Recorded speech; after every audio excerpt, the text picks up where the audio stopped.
Aku yo opo lho karo. Hah? Sik. Piye lho? Iya iki ceritane njaluk cerita. Kowe dadak njaluk nyadandek to? Wis to tak totone.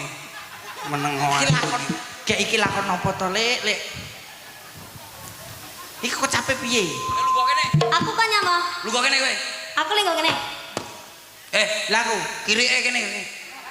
Masa aku yo pagah kirik perjalanan. Iya wajane yo dadine kaya ngono kok mangsamu iki keraton iki ceritane iki anakku. Ana kraton ana kirike.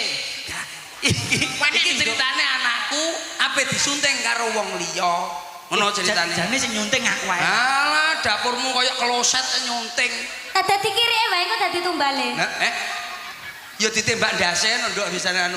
Udah. Yo bareng-bareng Ngomong apa? Iki tak jajal iki mengkis-mengkis lho mesakne masamu. Kalau dhewe